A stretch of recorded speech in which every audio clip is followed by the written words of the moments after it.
Episode 3 of the Ahsoka show is here, and it is too short. Size matters not. Many fans are upset about the length of this episode, but those fans know that it's not about the length, it's about how you use it. What did he say?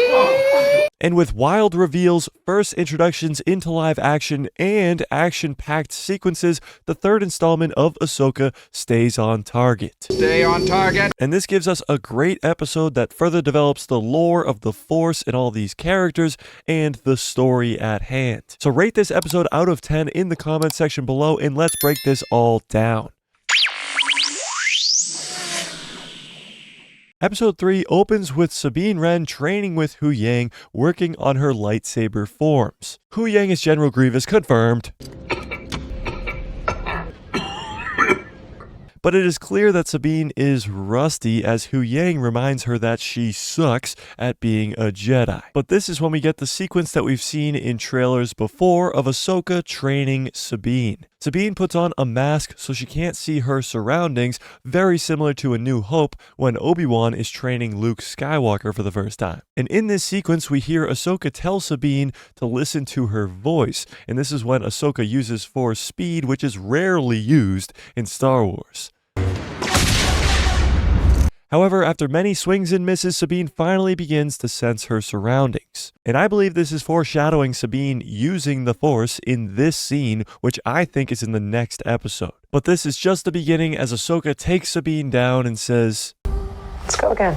We then see Phoenix Squadron flying towards a New Republic fleet. Phoenix Squad is the name of the ships that Hera Syndulla was in charge of during the rebellion. So naturally, the New Republic fleet that they are flying towards is captained by Hera Syndulla. 3 episodes in, and we still haven't seen the iconic ship, the Ghost, but it is coming. Hera has a meeting with Chancellor Mon Mothma and other senators. Immediately, Mon asks about her son, Jacen, who is the child of Hera and Jedi Master Kanan Jarrus. One of the senators standing next to Mon is Senator Xiono, who is the father of Kaz Xiono, who is the main character from the animated show Star Wars Resistance. And this guy sucks. Boo! You stink! Hera tries to warn them that she believes Grand Admiral Thrawn is still alive, despite the whole galaxy thinking that he has been dead for years after he and Ezra disappeared at the Battle of Lothal. Hera is asking for reinforcements to help Sabine and Ahsoka, and she gets shut down, without proof of Thrawn's existence, and the New Republic seeing this as a waste of resources. But when Hera walks into the hall, we meet her son, Jacen Syndulla. And for Rebels fans, this is very cool, getting to see Jacen in live action. What this means for the future of this character is awesome, because he says that Aunt Sabine is learning to become a Jedi and that he wants to be a Jedi too. And this could really lead to something insane, because Jacen is based off of the character in Legends named Jacen Solo. Jacen Solo is an extremely powerful Force user who is the child of Han and Leia. And now this canon version of Jacen wants to become a Jedi?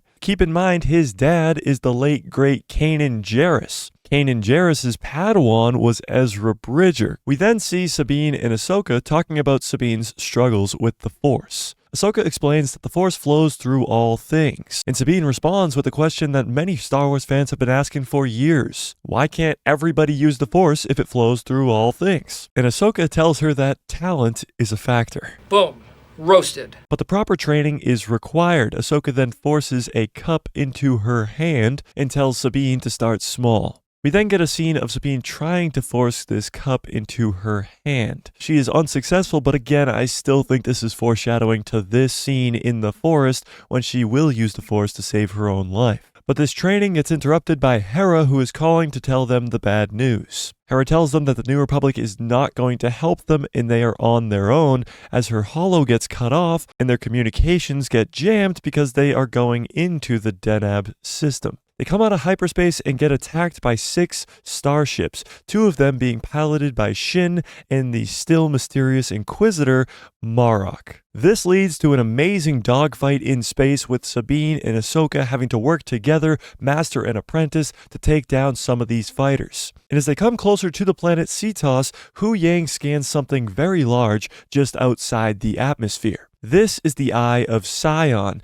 named after the Sith Lord from the Old Republic, Darth Sion. This is a docking bay for a ship that will take you in between galaxies. Morgan Elsbeth is in this ship and begins to fire the turbo lasers at Ahsoka and Sabine. Their ship can't handle it and they lose power. And as they just float through space, we get Shin tell Morgan, "Congrats, you almost got them." Now this is weird. There is some strange tension between Morgan Elsbeth and Shin Hati that will definitely be explained further down the line. But tell me in the comments why you think these two are so angry at each other. But Ahsoka and Sabine are dead in space as Shin and the other fighters come back around. Ahsoka puts on a spacesuit and goes out into space with her lightsabers to protect the ship. This is literally straight out of the Clone Wars. This is one of the coolest things we've seen in the Ahsoka show so far. SNIPS in space. Once Sabine fixes the power, Ahsoka goes back into the ship and they go into the atmosphere. And this is when we see,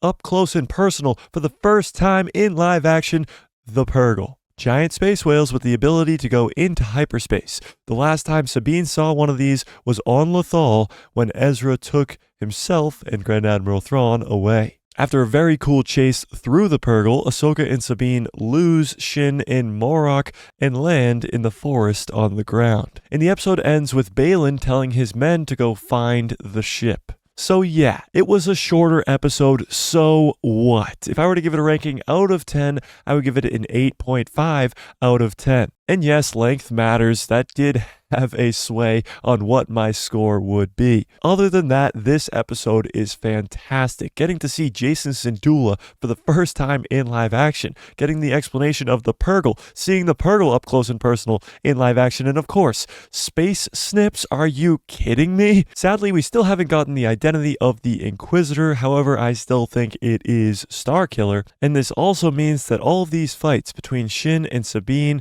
Ahsoka versus the Inquisitor in this forest will happen in the next episode. Also, the Baylan versus Ahsoka fight that happens on this planet will most likely happen in the next episode too. But tell me what you think in the comment section below. Rank this episode out of 10 if you have not already. The best news about this episode is it continues the story. This was not filler at all. It keeps this adventure moving and we can't wait until next week. But tell me what you think in the comment section below. Smash a like on this video if you liked it. Hit subscribe and hit that bell so you get notified every time I post a video. We go live on this channel every Tuesday, Thursday, and Saturday, so don't miss out on any of that by hitting that subscribe. And if you want more, go check out this video I just did about episode 2 of Ahsoka retconning the epilogue of Rebels.